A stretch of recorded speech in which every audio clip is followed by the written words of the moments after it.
You're going to make me cry. No. Time out for a sec. I would say that I missed out, right? Like I was reliving my 20s when my friends were building their life in their 30s.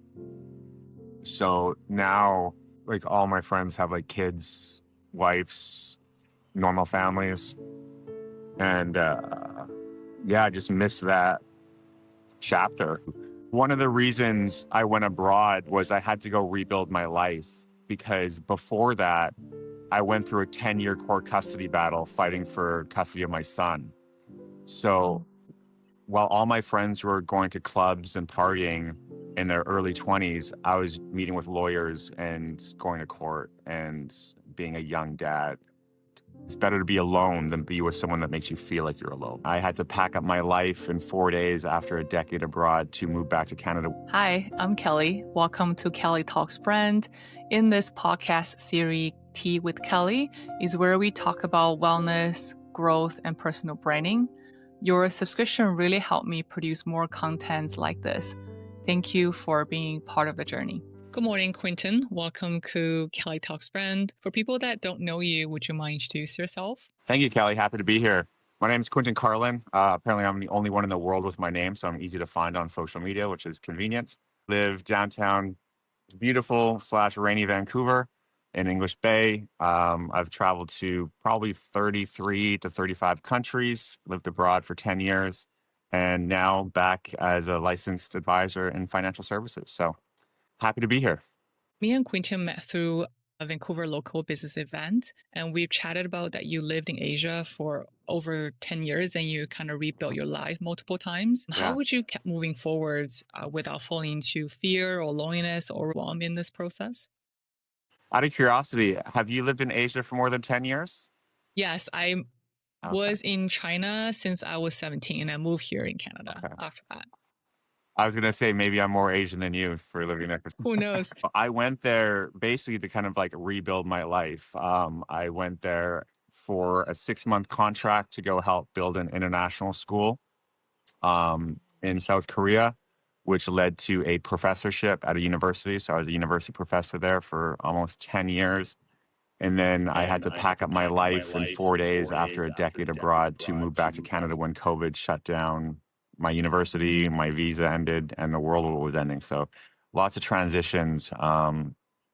But, you know, as I kind of mentioned previously, that I left home when I was 17 years old. I had a basketball scholarship. So I moved from Edmonton to Winnipeg to play university there. And then after 2 years of that, I went abroad. So I've always been pretty adapt, kind of like being a chameleon, you know, adapting to new environments, new cultures, new homes. I moved around a lot.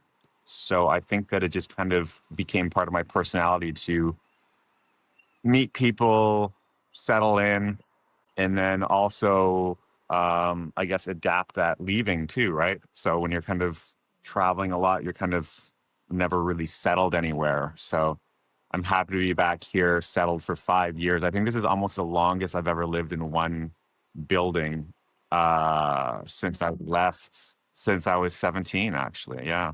And because I don't know about you, but as an immigrant, even though I've been in Canada for over almost like 18 years now, but I was in Toronto before, the East Coast. Now I moved to West Coast. Sorry about that. Yeah. Well, I mean, I moved for a reason. I'm not the biggest fan of Toronto or the East Coast, so I'm a West Coast guy. Yeah. The nature, the mountains. And I always felt that like I don't really have an anchor. Like I don't belong anywhere. I'm always like floating around or like, like on the ocean, like rootless kind of thing. I'm not sure you have the same feeling way. Floating on the ocean right there. Yeah. I know exactly what you mean. You know, I've recently been looking at attachment theories Attachment theories. Yeah. Yeah. So I don't know if you could relate to that since you're moving around. Did you find or try and find like temporarily foundations in relationships with people since you didn't have them in places? You mean with relationship in like intimate relationship or with family or friends? I guess all the above, right? Like if you're moving a lot, I find that you want to try and find some foundation. At least that was my experience.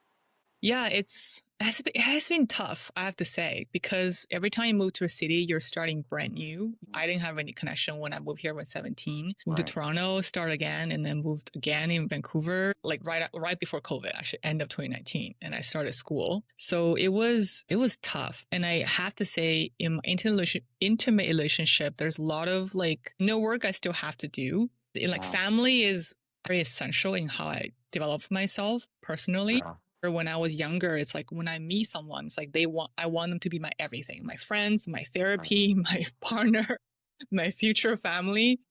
Yeah. I can see that one person cannot fulfill all the roles, but I have this innate need and desire to find someone I can finally settle with. Of course, there's a lot of lessons I have to learn through this process, but yeah, I totally understand. Like, I need to find an anchor so I feel like safe to be in one spot for a period of time. Yeah, yeah, and I feel like when you lose that anchor, then you are just kind of floating, on the ocean. And maybe I brought that up because I'm kind of going through that right now of in a relationship unwinding itself and being solo again. And now the fact that I'm here in a stable place, I was feeling really grounded in myself, and then not so much looking for someone for that foundation, but I felt like when I was abroad and living overseas, I would try and really develop connections with people. And maybe that's why I got to be so good at just connecting with people. And like I said before, like networking and just building a community of either friends or relationships and things like that. Yeah, I think it's one of the basic human needs, right? We want to feel secure, loved, supported, safe, either in your home environment or your external community environment, right? And I think when people are uprooted, they are really disconnected from all of those things, whether it be their culture, their family. Like when I was abroad, like I was in Asia. I was like a tall white guy in like a very one genre of culture where there's not a lot of other diversity. And I was just like super, you know, um, I got a lot of both negative and positive attention from that. You moved here in Canada. When was that? 2019, 2020?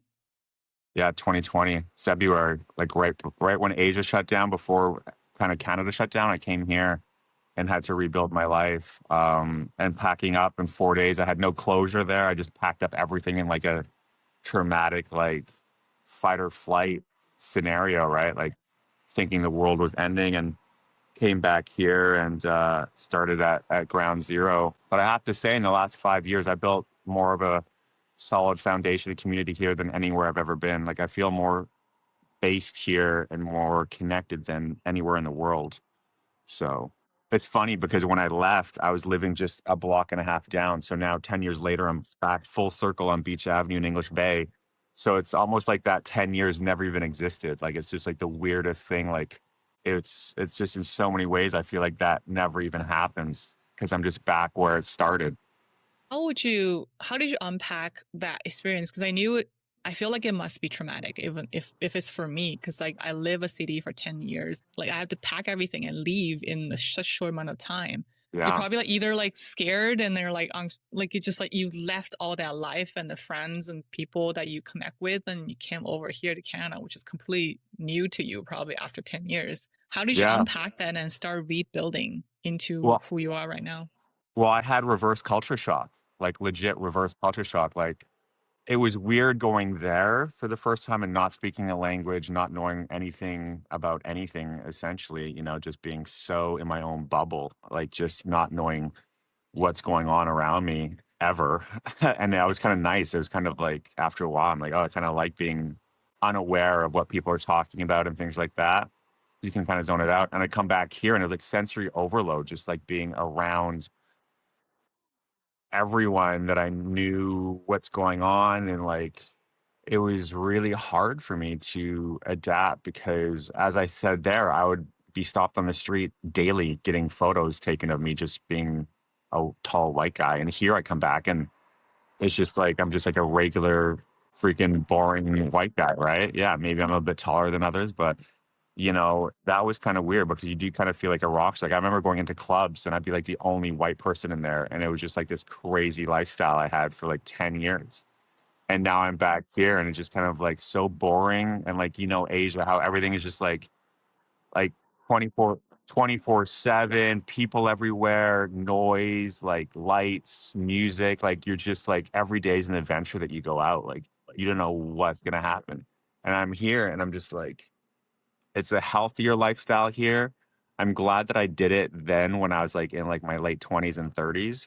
Now it's kind of nicer to be here and this is a little bit more like wholesome living, I would say.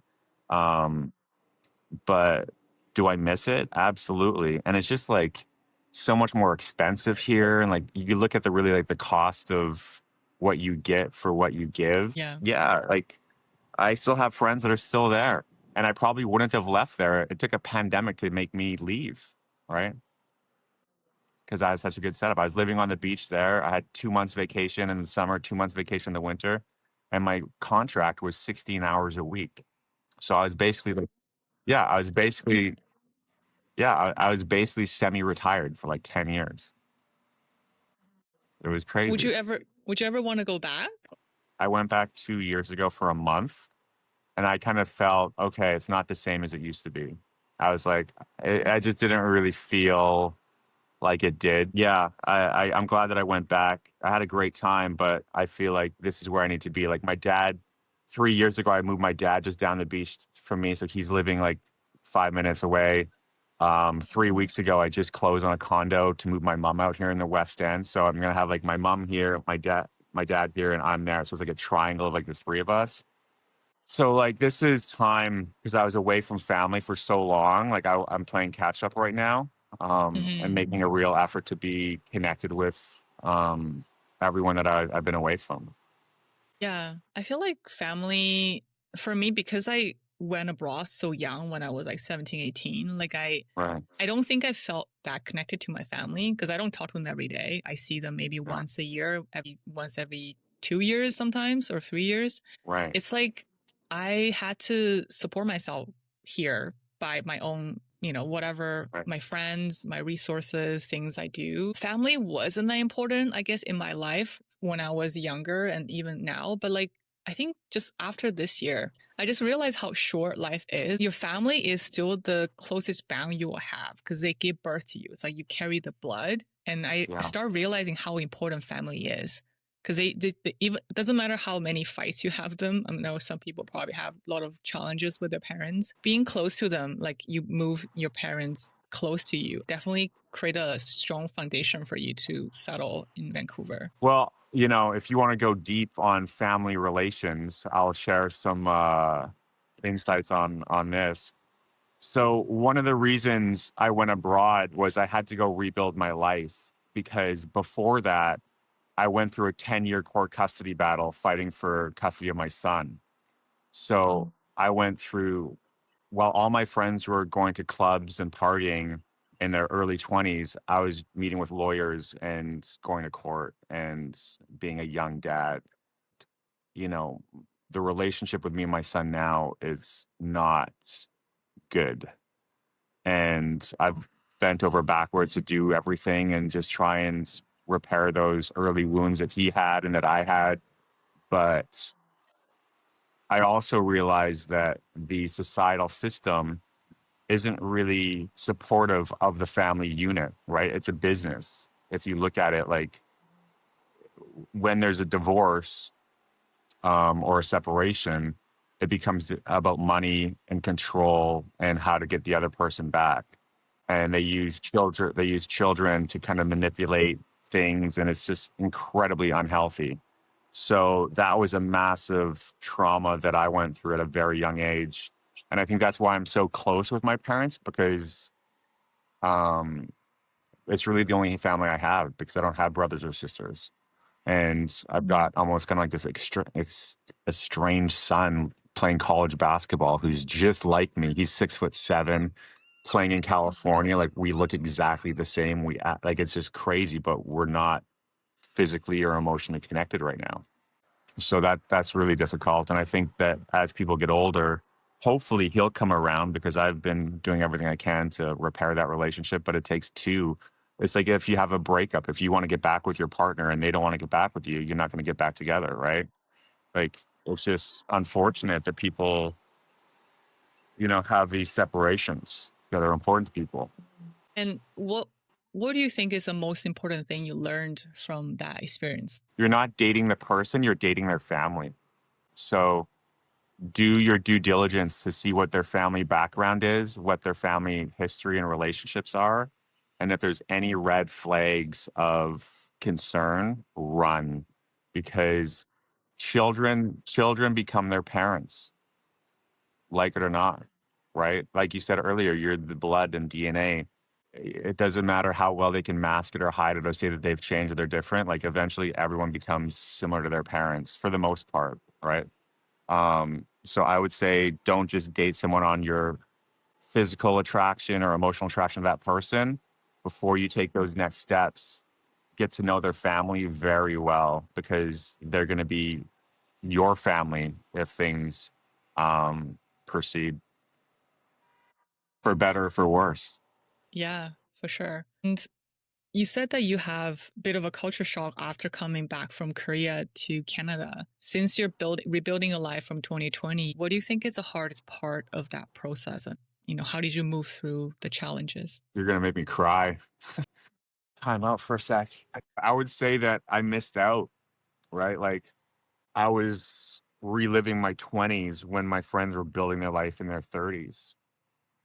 So now, like, all my friends have like kids, wives, normal families. And yeah, I just missed that chapter. And I had a couple really recent relationships end because of that. Like, one was long distance, and it's really hard to deal with. And then the other, because I went through that, I was very gun shy to get in that situation again, to commit to someone and put myself in a vulnerable situation that I could lose everything again. Right. So I feel like going abroad for 10 years took a chunk out of that time away where I could have a normal lifestyle, if that makes Is sense.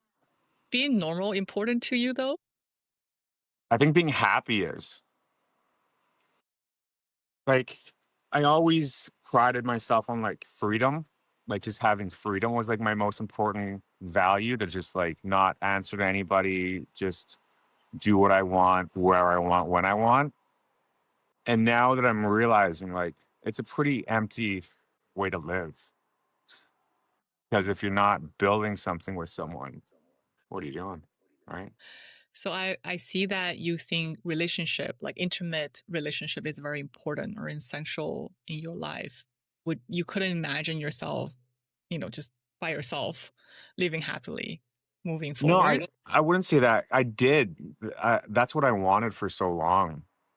And it wasn't until like this last relationship that I think it's raw because it literally just ended. And like right before it ended, I was buying this condo for my mom. And then I was also MC hosting my best friend's wedding. And so like here I am at a wedding with my relationship that just ended. And I was just like a wreck. This is like a week ago. Oh my God, So that is very raw. yeah, yeah. So you're still Hence the processing. emotion. Yeah.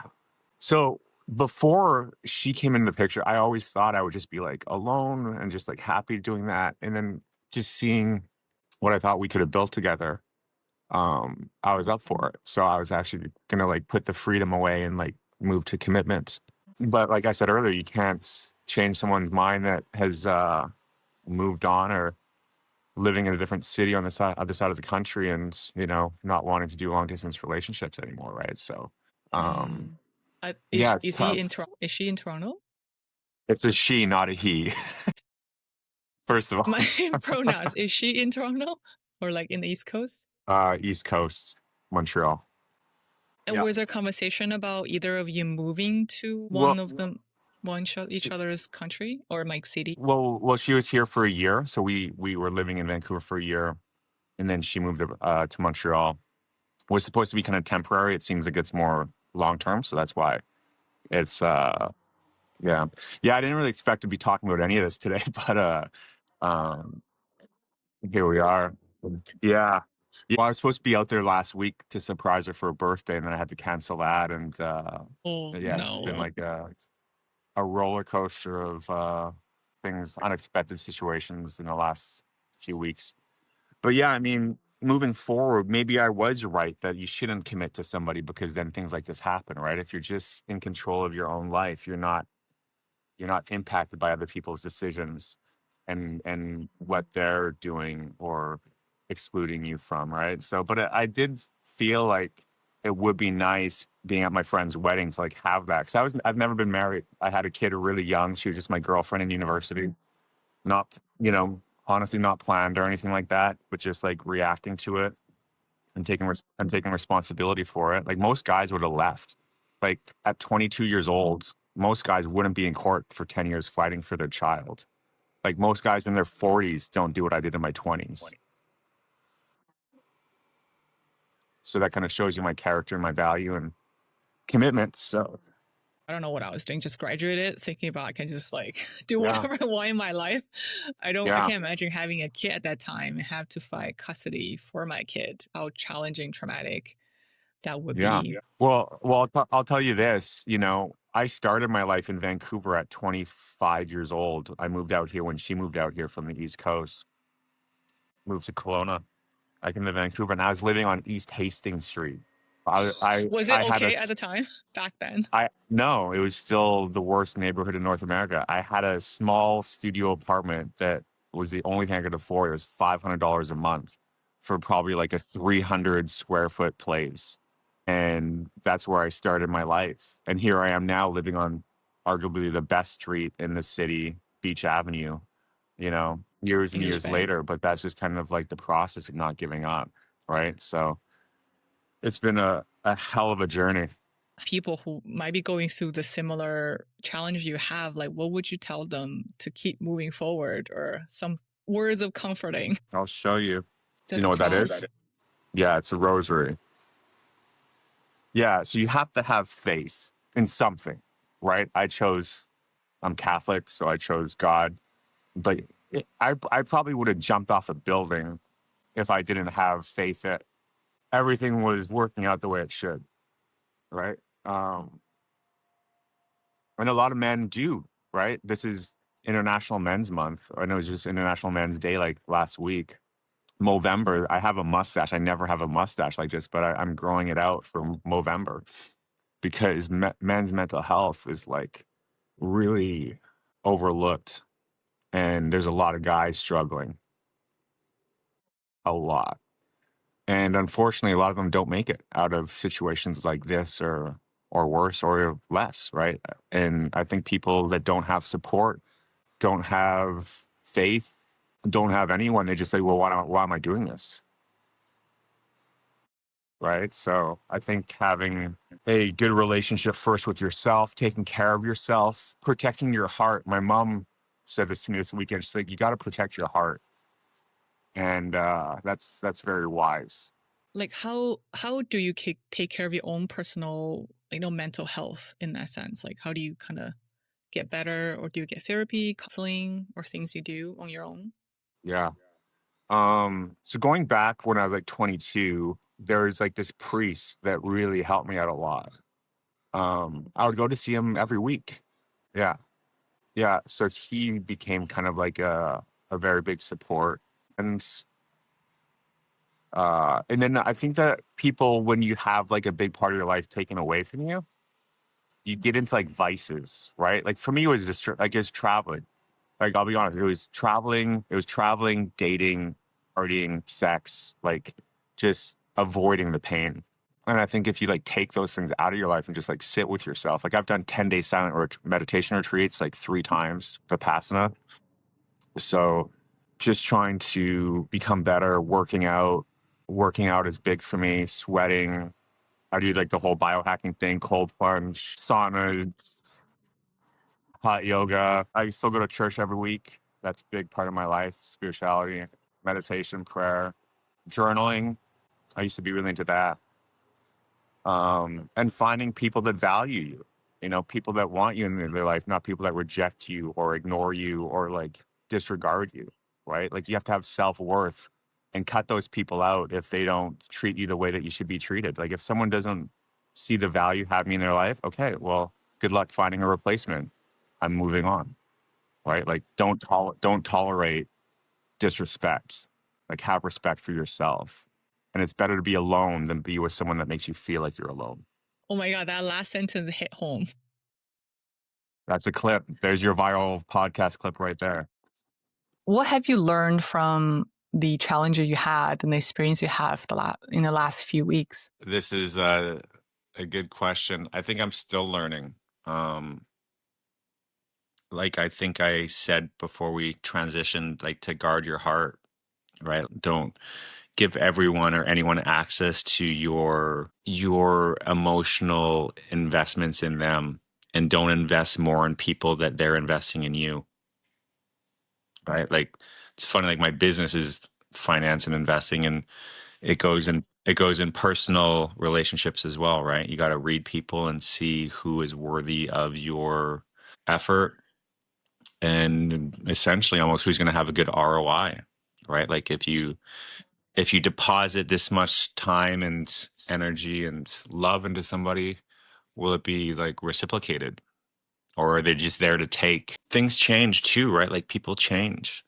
What was a good investment 10 years ago might not be a good investment now, right? Same with people. That's why you see so much divorce, people getting married super young, and then after 5 years, they're just like outgrowing that person.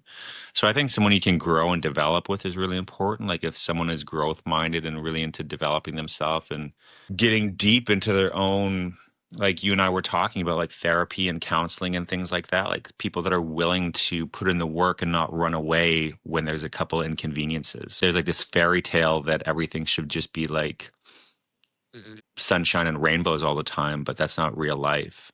And if someone runs away when the going gets a little bumpy, for men, I would suggest really protecting themselves financially. Like if you're a man of means, the Canadian or international court systems are not on your side.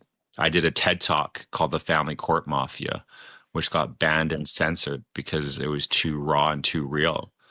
I just said, if you look at the business model of law, like my degree was in pre-law, conflict resolution and mediation. So I almost became a lawyer. And the business model isn't to resolve the conflict. It's to keep the conflict going for as long as possible, because that's how their business model and billing hours work, right? They want to stretch things out for as long as humanly possible to suck you dry. When you're broke and destitute, then they settle. So I think men have to be very aware of people that are maybe pursuing them for their benefits instead of their own. Things like prenups, cohabituating agreements. We need to educate people more about these consequences of actions that can be just lustful or physical. And, people get blinded by honeymoon phases instead of like really looking at core values. Like, what's your religion? What's your political stance? What's your family dynamics? What do you want in your future relationship or partner? Where do you want to live? Basic conversations instead of like talking about this, like what's your favorite hobby on your first few dates. Just kind of dig deep into like these more meaningful things so that you're not wasting each other's time.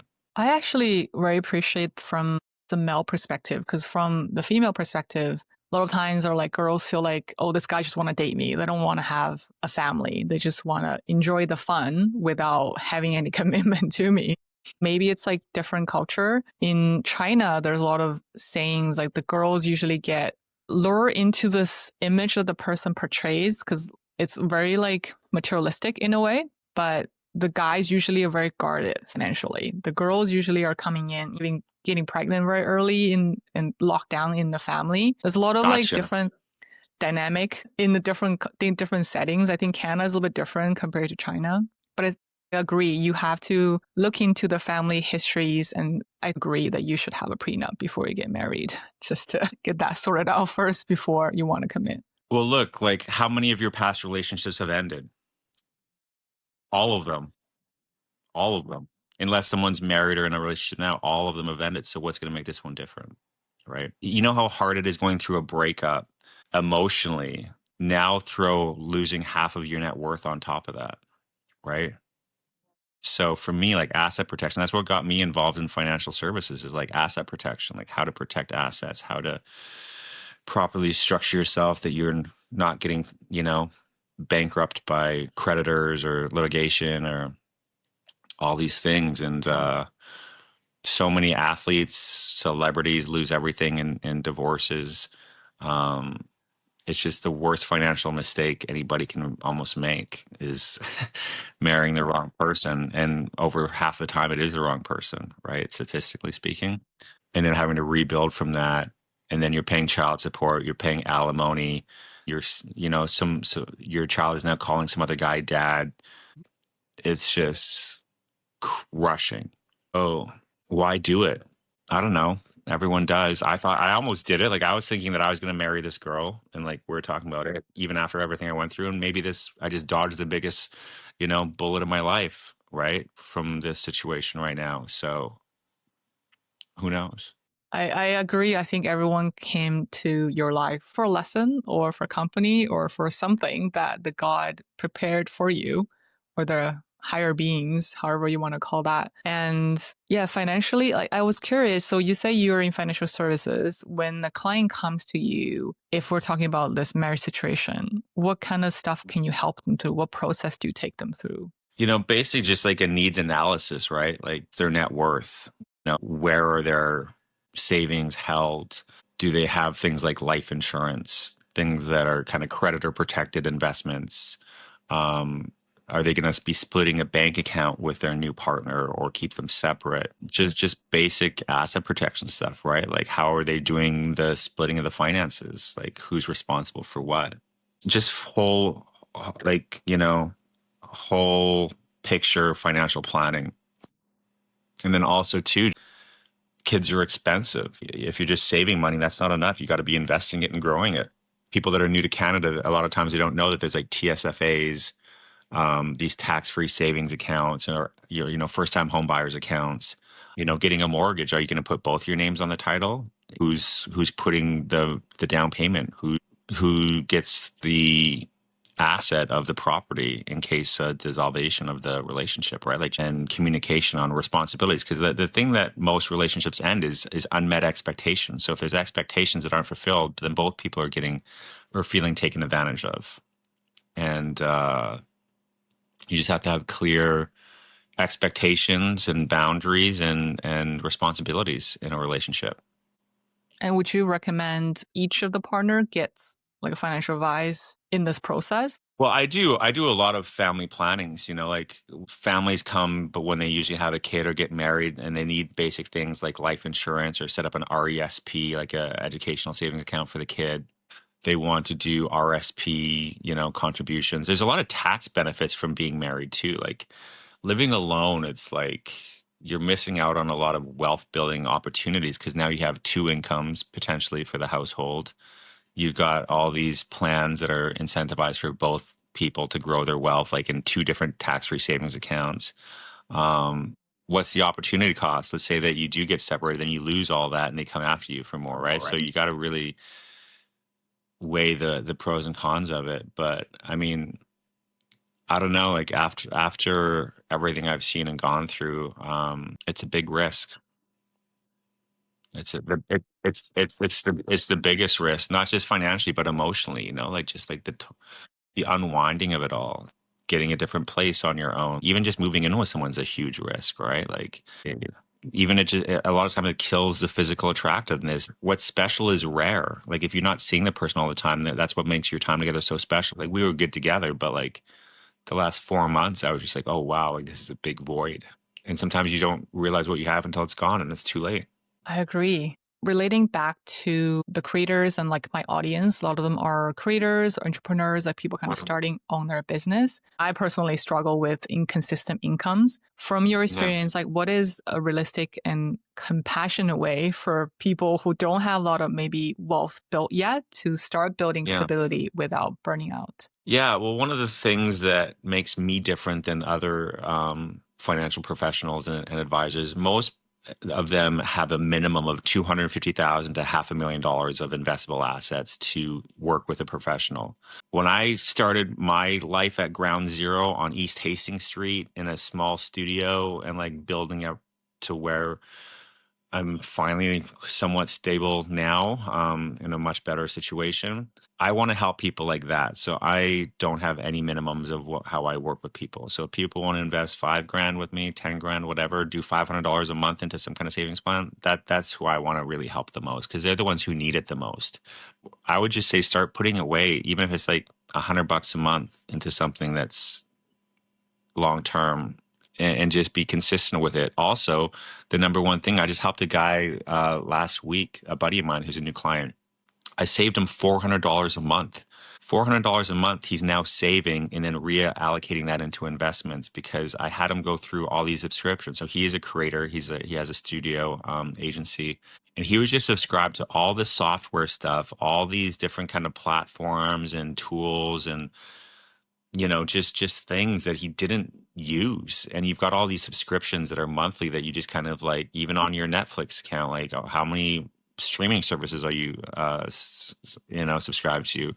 Is your phone plan on the most like economical like version? Like just all these things you could be cutting down and then reallocating those money to investments. So just finding ways to cut back your money spent, audit where does your money go every month, and then just keep your lifestyle the same. Don't go out and overspend, but just move those monies into assets instead of liabilities. And if people want to work with you, how would they get in touch? I think, like I said in the beginning of the video, I'm the only Quinton Carlin with my name online, QuintonCarlin.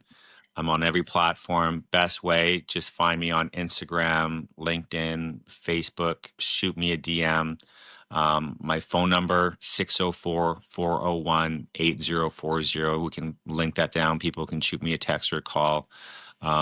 I'm super accessible. I'm just in the process of revamping my website here, so that'll be up in the new year. I will have a free course and an ebook that people can kind of go through in the new year too, so they can kind of like just get a feel for some of the strategies and resources out there that I help with. I get compensated when I place people in certain policies or portfolios from the actual institution. So it's not coming out of your pocket to pay me directly for anything. I'm just here to get you set up, and that's it. Okay, awesome. So we have this tradition in our podcast. The previous guest will leave the next guest a question. So the question from the question from our previous guest for you is, you'll have a good answer for this one. What's the biggest change you had this year? Starting fresh in so many ways. 2025 was just building the foundation of my firm, relationships ending, buying a condo for my mom. Like, just so many things happened this year. I'm exhausted.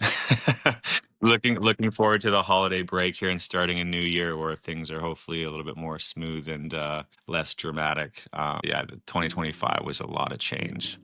And good luck going through your rest of the year. What question would you have for our next guest? When was the last time you cried because Kelly made me cry on this podcast? It was a good cry, Quinton. Yeah. Thank you so much for coming to the show, Quinton. Likewise, thanks for having me, and looking forward to future chats that we'll have.